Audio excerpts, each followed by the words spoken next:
Hi, everyone, and welcome to the In Pursuit of Medicine Student Success Panel.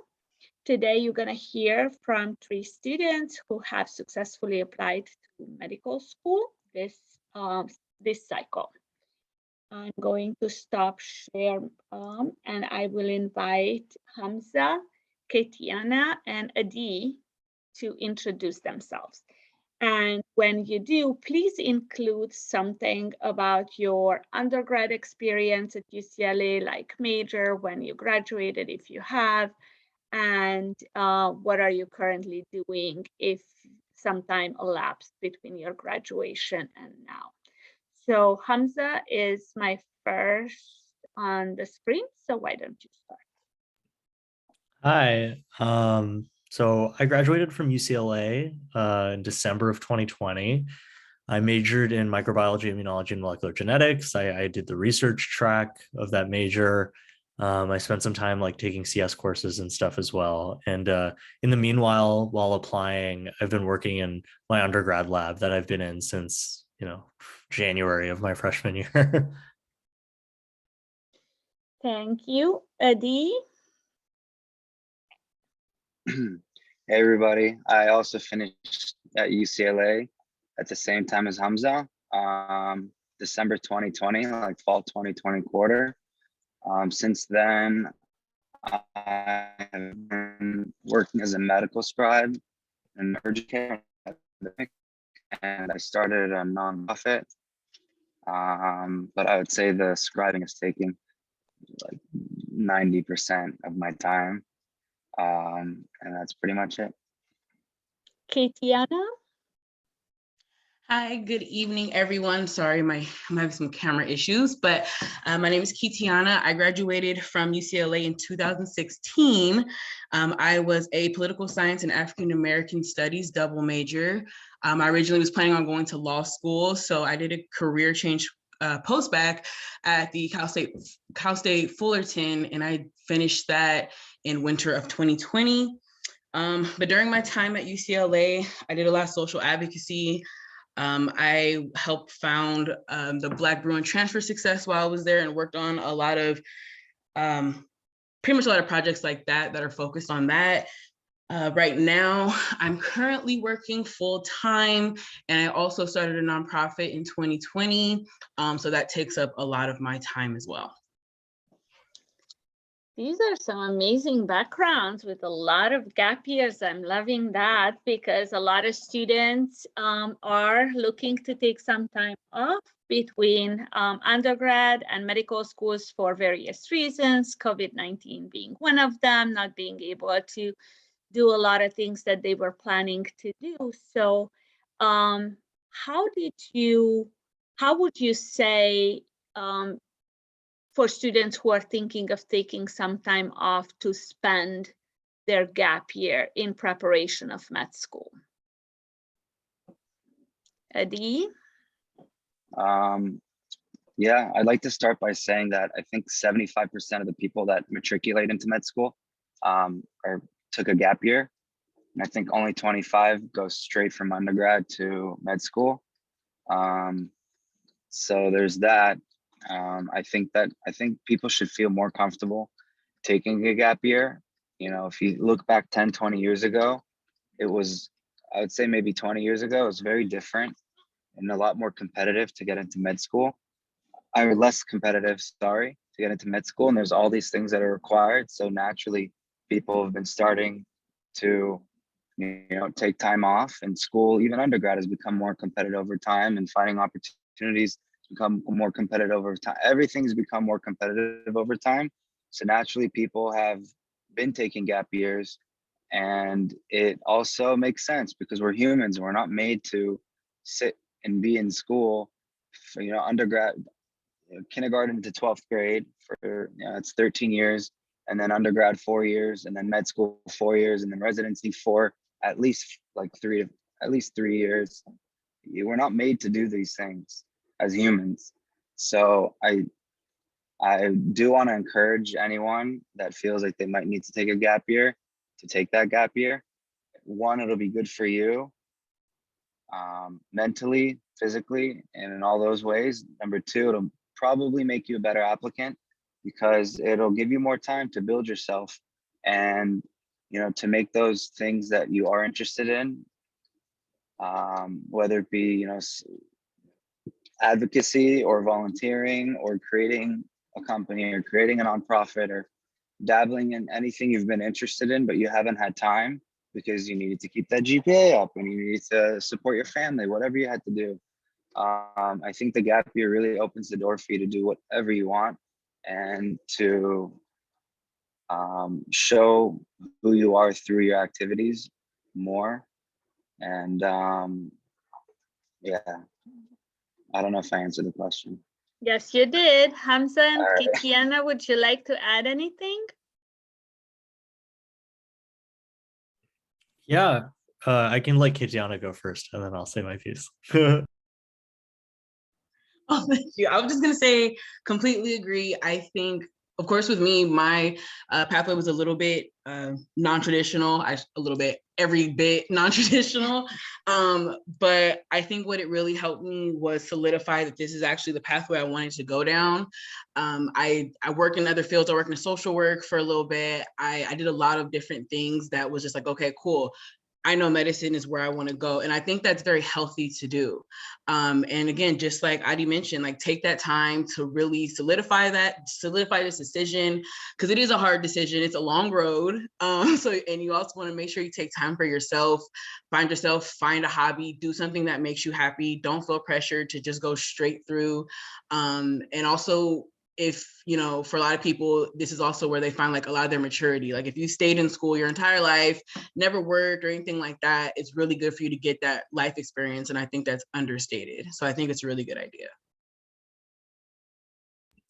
I totally completely agree. So the first question is, you know, if you're thinking of a gap year, should you do it? My answer is almost always emphatically yes. I think I've grown so much as a person. You know, you just learn how to live completely on your own, support yourself, you know, do all of these things, be an adult. And it is a really nice rest period too. If you get a good job that lets you, you know, work 9 to 5 or 9 to 6, and then you have time outside of that to be a human and think about things. Because as a student, you know, when you're at UCLA, you're always thinking about your next midterm or paper or exam. And shifting out of that mentality is really important, because in medical school, now medical schools are going pass no pass, and you have to think about, okay, outside of school, what are the things that you want to do? What do you care about? So that's really important. In terms of like what you do during your gap year, I would just emphasize something that you're passionate about, and maybe even something you've dedicated a lot of time to. I stayed with my undergrad lab. So I joined my undergrad lab in January of 2018, and here we are in April of 2022, and I'm still in that lab.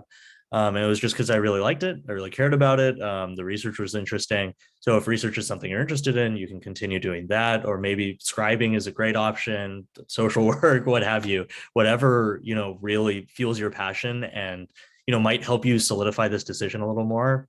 That's useful. That's a good gap year. Thank you for that. I have a specific question for Kitiana, since you have done a career change from law to medicine. Some students feel that if they come later to the game of applying to medical school, they are somehow behind or, you know, late. And I just want to know, how did you manage that transition? What type of experience did you have in the post-bac program? If you can encourage people who have come to this decision a little bit later in their academic career, how to resist feeling behind? Yeah, that's actually such a great question. Because I definitely had that fear. I always had the fear. I was like, oh my gosh, I'm getting old, because I'm going to be turning 30 like a month after I matriculate. So I was like, oh my gosh, I'm getting old. What am I doing? And I think one of the things that really I had to think about is I'm going to turn this age anyway, so I might as well do what I want to do, because I'm going to turn 30 anyway. I'm going to be 31. I'm going to be 32. I might as well do what I want to do.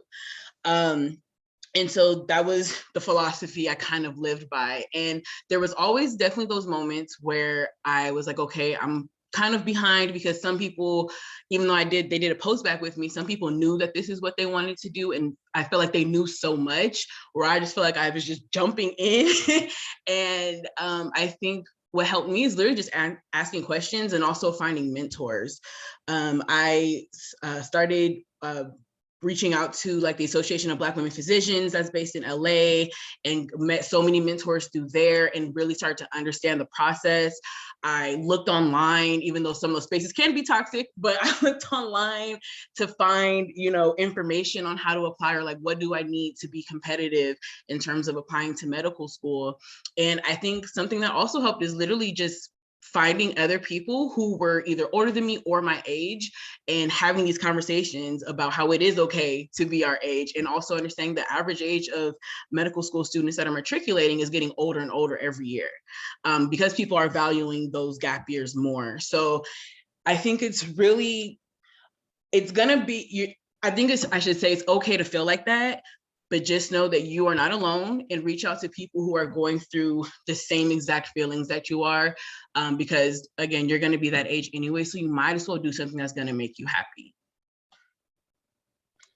That's great advice. Thank you for sharing your experience. I don't know if you can give us a little bit of a snapshot of what you have been doing as an undergrad while at UCLA to prepare yourself for med school. I know it's been, a couple of years for both of you, Hamza and Adi, but if you can think back of what were some of the activities, student orgs that you were involved in to be prepared for med school. Hamza, you want to go first? Yeah, let's switch it up. Yeah, absolutely. Thanks, Adi. So I joined this program called ARC, Assessing Resident CI Care.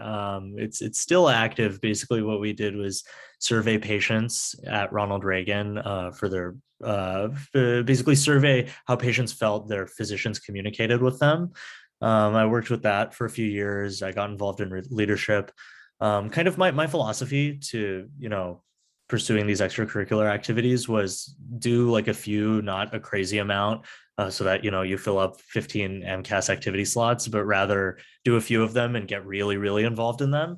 So I spent probably thousands of hours in each of the clubs that I did, and I think that's kind of the way to do it. You want to do all the necessary clinical volunteering, non-clinical volunteering, shadowing, all of that, but just be really committed, be really involved, and be passionate about the things that you do. I was also part of the Bruin Experiment, which is this fantastic organization that goes out into LA and sponsors science mentorship for many underprivileged middle schoolers, and that was a formative experience because that's really fueled my passion for doing pediatrics and wanting to reach out to underserved populations. And then outside of that, I work in an immunology lab. I'm actually I applied to MD PhD programs. So if people have questions about that, they can feel free to ask me. Yeah, those are kind of my three big things. Yeah, to piggyback off what Hamza was saying, I really, really encourage not just going for the typical checklist where you have your volunteering and you have your research and you have your clinical experiences. I would really try to look for those few experiences that you can connect to. So instead of it being a 6-month experience or a 4-month experience or even a year experience, try to make it a more longitudinal experience that you really connect to, and you end up, naturally taking a leadership position because you've been there for more than 6 months. And it'll, the more you connect to these experiences, the more on paper, it'll show in your writing. The passion, you can't hide passion. And even if you're not an amazing writer, it'll show. And I don't know, I really recommend finding things that you can connect to, because it'll translate in the writing, and it'll translate in the interview, and it'll translate in every time that the experience is brought up. So whatever you do get involved in, try to get involved in, early, and don't just don't, like he was saying, don't try to fill up all the 15 activity spots on the AMCAS application. look for the few that you can connect to and that you can see yourself being involved in for a long time, and go for it. Enjoy it. It doesn't need to be, I mean, it's difficult at times juggling everything. I'm not going to sugarcoat it, but it is what it is. You might as well try to find something that you enjoy and that you're passionate about. Kitiana, would you like to add anything? I just want to say they made super great points. I can't even add on anything besides that. They made really great points, and you know, find something you're passionate about. And like he said, it literally shines through in your writing, in your application, and especially when you are so passionate about in your writing, that ends up being like what they want to talk about in your interviews. And that's all you end up talking about. Half of my interviews were literally just me going over my nonprofit and the work that I love doing. So, you know, when you're really passionate about something and you find that passion, it'll really shine through.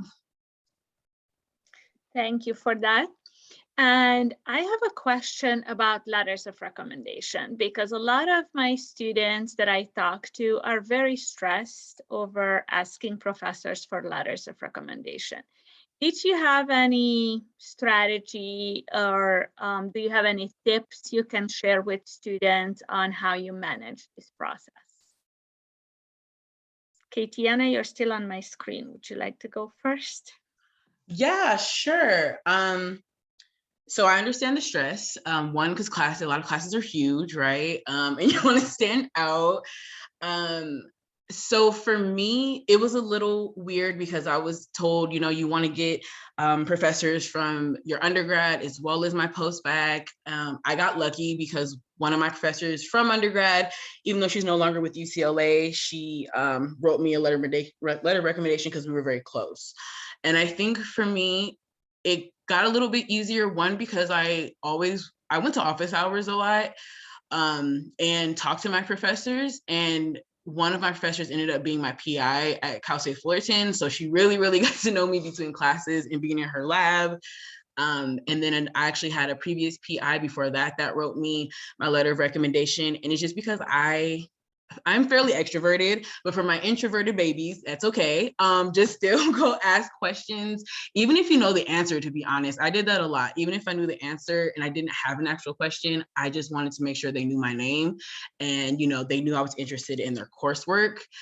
And then I also pretty much did the same thing when it came to my activities. I was a new student advisor at UCLA, and I still talk to the director there. So I asked her for a letter of recommendation, and also a few doctors that I worked at for a free clinic that I also got close to. So it's definitely about building those connections with people, just talking to them. And if you're a little shy, also emailing them. Just make sure that they read your name. They recognize it. So whether it's a year, whatever, how much time has passed, they're going to know who you are. Thank you for that. And Adi? Yeah, I can't even say empathize, because sure, I had some online at UCLA. Actually, I think you guys are in person now. So I was thinking that you guys were strictly online, because that sets a hurdle that I've never had to jump through. But like I said, the longitudinal experiences, if you're there and you're involved for a while, you're going to get to know everyone and they're going to get to know you, which is what is the most important. It's not just a professor saying, yeah, sure, I'll write you one. They don't know you. I don't recommend asking them to write you one. I really try to connect with the professors. You know, I think you need maybe 2 from professors. So at UCLA, what I did that I highly recommend, it's an amazing experience. There's the LA program, Learning Assistant Program at UCLA, where, you know, there's the professor and then there's the TA. The TA leads workshops or discussion sections. And the LA, I'm sure maybe some of you guys are familiar with it. I think they still have it going on. They have it for physics and all, you know, everything, biophysics, biochem, chem, for all those courses. And you can become an LA. And if you become an LA, I promise you're going to get very close to the professor. And there's cool little opportunities like that. And sometimes, you know, you have a professor and you end up doing research with them. And that's kind of like a 2-in-1, because they, want a letter of recommendation from who you're doing research with, and also they want one from professors. So look for those opportunities, look for those unique opportunities. Again, that's the Learning Assistant Program. It's an amazing experience to connect with people, to learn how to teach, to also master that specific subject that you're going to be doing. And yeah, like she said, try to be out there and try to get to know professors, but they teach sometimes over 1,000 students per year. So they can definitely tell who's not interested and who is interested, who just wants to, show face versus who really truly participates. So just try to do that. And I don't know, with all the professors that you're shuffling, if there's one that you really connect to, then invest more time into that and try to show more face and try to maybe meet with them one-on-one. I don't know. Sorry, I'm not sure if this was helpful, but yeah, look for the unique opportunities and professors that you connect with. I put a little information on the LA program at UCLA, so you can check it out if you're interested in there. A lot of the students do take that route to become LAs. Hamza, would you like to add anything to that? Yeah, I totally agree with both of them. Adi, your point on the one-on-one meetings, I think is important. At least for me, it was that I actually, I got to know professors in office hours, but when it came around either time to asking for letters of record, just before that, to kind of touch base and talk about my goals, a lot of professors were really, really useful. There were several of my mentors in undergrad and people who ended up writing me letters of rec, like mentors just either through class and then I started talking to them afterwards, or like mentors in research, who I just kind of met with and asked about their career path, and that ended up being really useful because then they saw me as someone who's kind of forward thinking. And I think that that's really important with letters of rec especially. And this is, UCLA, we're at a campus of 30,000 undergrads. Everyone is incredibly, accomplished and successful, and everyone's kind of gunning to do their best. So that's why you have to work even harder to kind of figure things out. And this is not to stress you out. It's just, you have to be on top of things a little bit.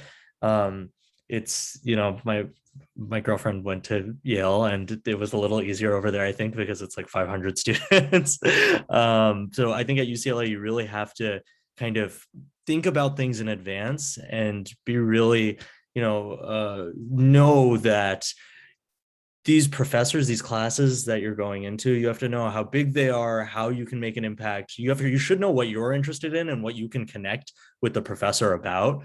And yeah, having those one-on-one meetings, just that makes them recognize you instantly. And these professors really care. All of my professors in undergrad really, really cared. And you just have to make that effort to connect with them. And I think downstream of that, you can get good letters. Yeah, they care if you care. Show that you care. Another major stressor is the Mcat. So how did you guys prepare for that? Have you used any resources, any tips, advice on how to tackle that one?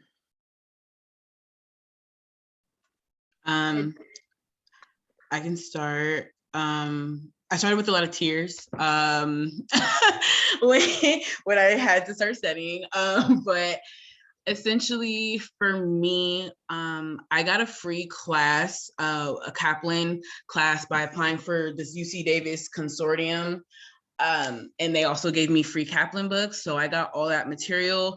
If you are, I know this works, everyone's study habits are a little bit different. I will just say, if you're considering doing an MCAT class, I would pass. It doesn't really teach you much. They're more about strategy, which is fine. But I feel like a lot of that stuff you can actually find on your own, whether through studying or doing your own research online about other people's habits. So that's the first thing I want to say. Don't feel pressured to pay for $1,000, $2,000, $3,000 class if you can help it. For me, I had the Kaplan books for content. I use Anki, the flashcard. application that does spaced repetition for every one of my subjects. I use that. I also use UWorld, which was a lifesaver. They have really, really great explanations in terms of questions. I read all the explanations, whether I got the question right or wrong, because sometimes you come to the right answer with a whole different mindset. So that was really helpful. And I also did the fee assistance program with AAMC. And so I got 4 free full-length practice tests, as well as a few question banks from the AAMC. But before I actually started that material, I used Blueprint. I used 4 of their tests. I took one as a diagnostic, and then I basically every week was doing a full-length practice test. And then I think about a month out before my Mcat, I started on the AAMC material, which was more relevant to the Mcat because they actually make the test, right? So some of my first tidbits is, one, don't be discouraged on scores that you start out with. You're not gonna, I mean, some people might, I don't know, not me, but you're not gonna start out with the 525 on your first test unless you were like ridiculously a genius, which shout out to you, but don't be discouraged. It is okay to reach a plateau. It is okay to change your studying habits or change the way you were studying. I changed the way I was studying like 5 times. That is okay. Also want to say, don't stress out if your scores on, like, if you use a third party like I did, like when I started with Blueprint, they test a little, it's the same format, but the way that they test and do their tests is a little bit different compared to the AAMC. So if you're kind of freaked out about that, when you switch over to AAMC, you'll probably be way more comfortable. Keep that in mind. And also reach out to people and don't just spend your entire life studying. I originally was literally every day, I was like, oh my God, I gotta study. And then I realized how miserable I was. And that's actually around the time I started plateauing, because I was like, I hate my life. But once I started taking at least a day, 2 days out of the week where I just didn't study, I didn't pick up a book, I just went out, hung out with my partner or friends, family, whatever, that actually really helps. It helps to actually de-stress, completely walk away, and you'll be surprised how good, how much better you come back from that. So highly, highly recommend that. Use as many resources as possible. I used AK lectures. I also use Khan Academy's like Mcat. They have like, I have to find a link somewhere, but they have a pretty much an Mcat page where they have all of the subjects broken down and all the relevant videos in a really great list. So if there's something I needed, like I didn't take psychology, sociology for like years at this point, so I use a lot of their videos to help me. So definitely try to find those resources, reach out to people who have already done it, because they can definitely help you if you do need any help, and you'll be successful.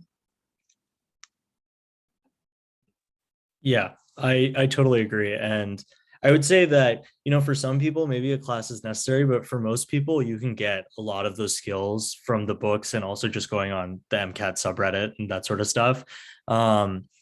Kind of one of the most important things is really just having like grit and resiliency. It's like such a long process. And I know for a fact that when I first started taking practice tests, I wasn't doing as well as I wanted to.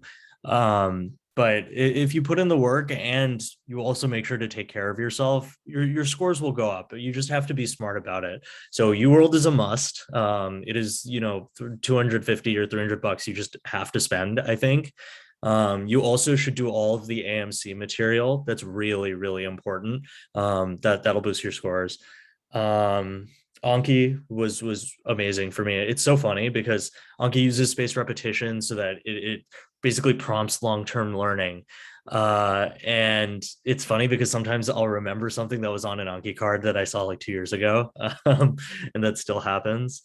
And I guess just to, I spent about 3 to 4 hours a day studying for like 4 months, and then I would have 1 full day studying. So in sum, you should probably expect to spend like 300, 400 hours studying for the exam. And then there's pluses and minuses to that. There's no worries if you do more or less, as long as you kind of equalize to the score you want. But yeah, keep track of everything. I had 10,000 spreadsheets. Yeah.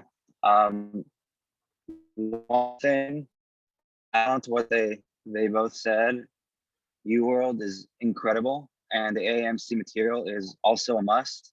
But I find that a lot of people spend too much time on content review, and I would highly encourage, like in hindsight, if I can go back, because I also changed it up a few times. In hindsight, if I can go back, there's a document created by this person named Miles Down, where it's an incredible PDF that really concentrates all the most high yield and important information in a very simple way. If I can go back, my content review would be gliding through that, just scanning that, and then jumping right into UWorld.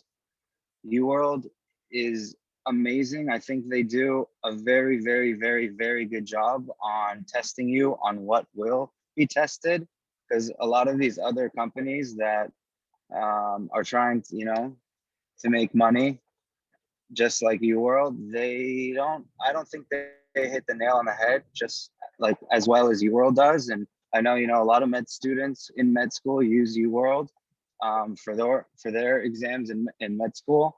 And I don't know, I just think they do an amazing job. And I think the content review can come from there, because like Tiana said, their explanations are insane. Pictures, beautiful explanations, simplistic. It's not 4 pages of an explanation. It's maybe 2 to 3 paragraphs. It's really, really, really good. And like Hamza was saying, I would recommend making a little why I missed it worksheet. You don't need to go too into detail, but it's the action of being conscious of what you missed and why you missed it that will really help you, because you will see that while you're preparing for it, it gets so repetitive, and it gets annoying, and it gets boring, and it's easy to like robotically go through it and not really pay attention to what you missed. So I would recommend that. So yeah, I would recommend the Mile Down review sheet for content, and the UWorld for content / practice.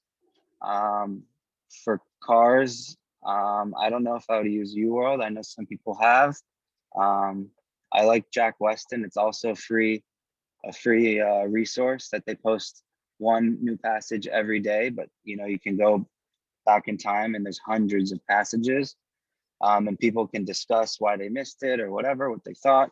And then like Tiana said, and like Hamza said, the AAMC material, they create the Mcat, and the 4 full-length exams that you can do, those were Mcats. Those were real Mcats. And I think they really are very accurate, and their explanations for their stuff isn't the best, but you can go on Reddit and you can find explanations for every single AAMC question, every single one. And they'll be better, and sometimes there's discussions about it. So yeah, the Mile Down PDF, UWorld, and AAMC material.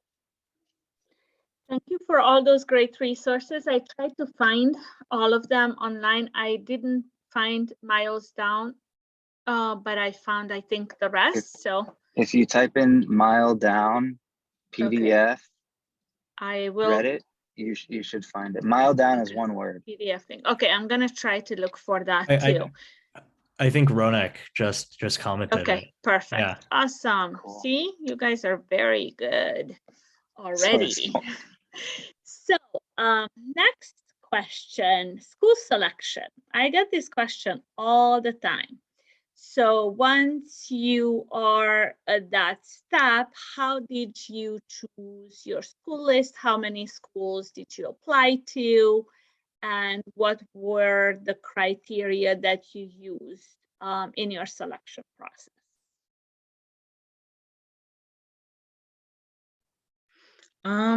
I created a spreadsheet. The spreadsheets are great. And I added like the general, well, first of all, I should say I use MSAR. I can't remember what the acronym stands for, I'm so sorry, but I used it, and it allows you to go through every MD school and look at their mission statement, their the stats, for me, I looked at stats for their last matriculated class, the median GPA, median Mcat, to see where my stats were relative to that. And I did that for medical schools that I was already interested in. And it also allowed me to go through and look at medical schools that I may have never even considered or even had heard of before. So something important for me was really mission. I wanted to make sure I went somewhere that I really felt like I'd be comfortable there.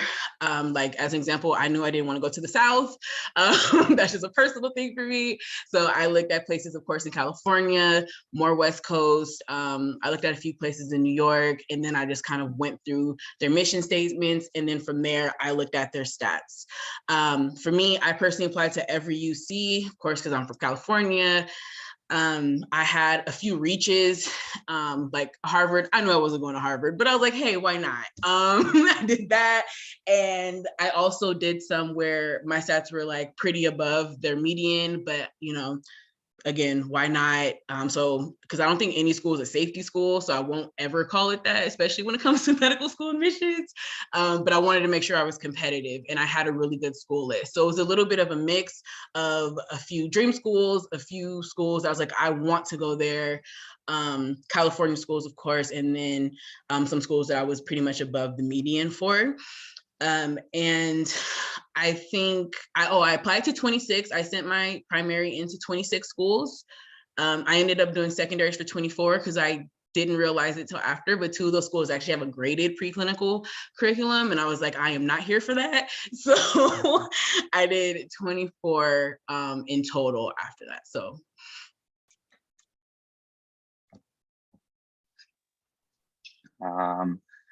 I would recommend, well, one, I insist on everyone getting MSAR. It's, in my opinion, a must. All the information on there is submitted by the medical school themselves.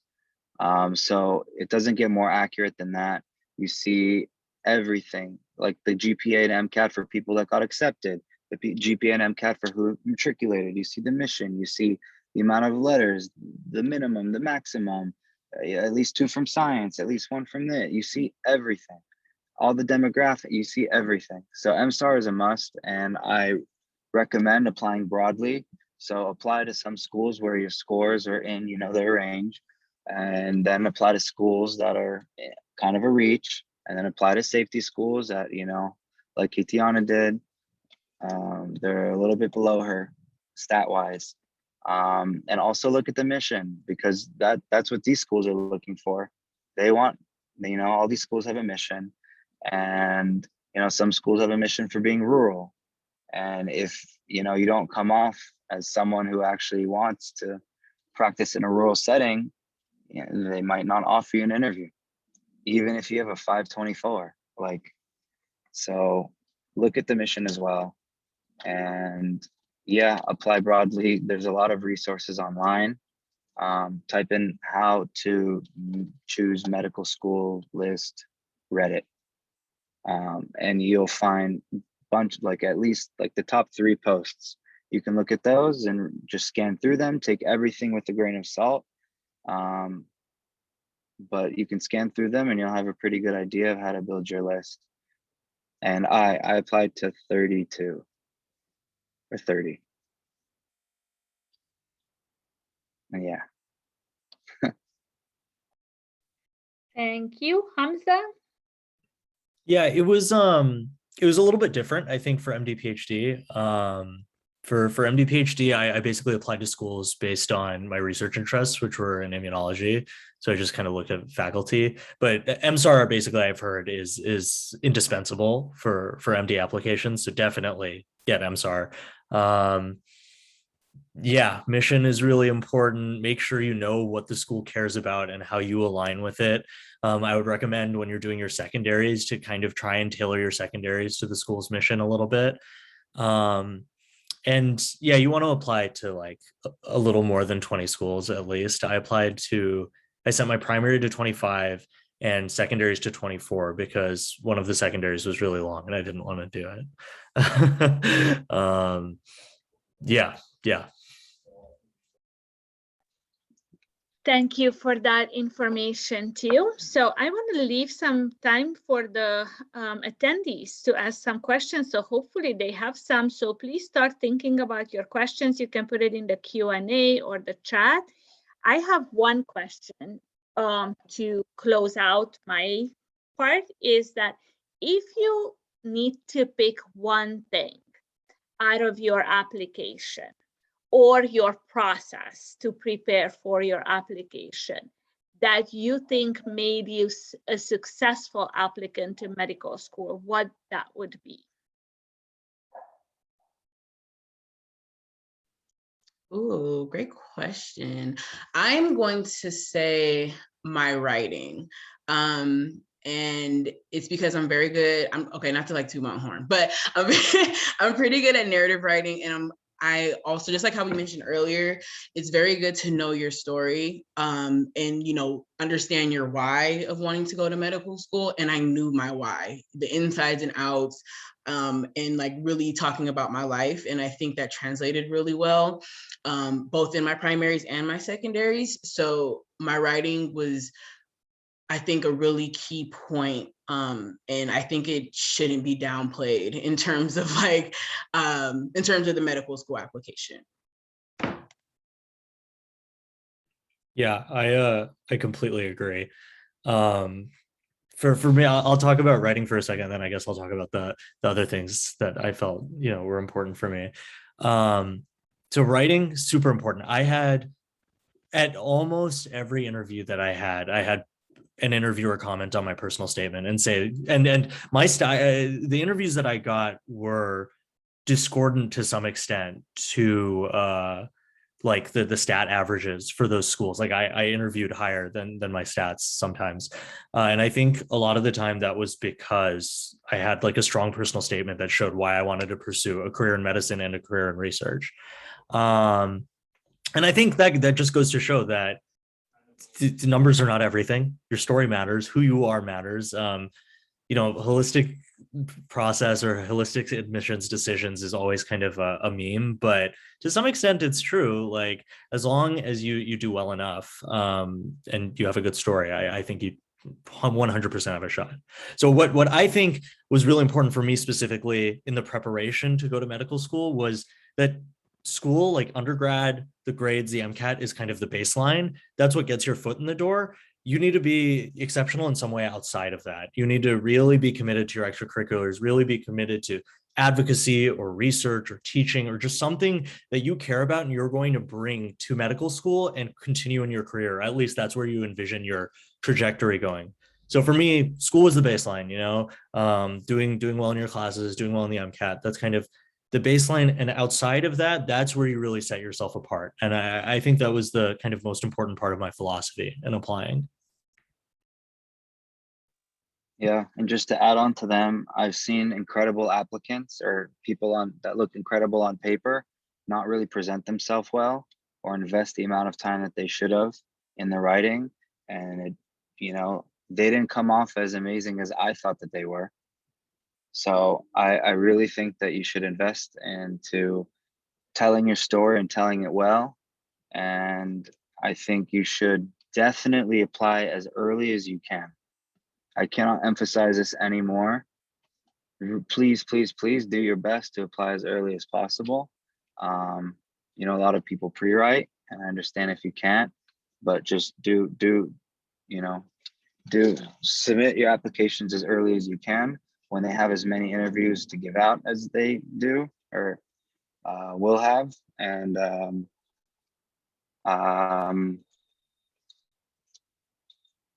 yeah, everything that they said times 100. Thank you so much. I'm going to turn off recording because maybe that's going to prompt some more questions.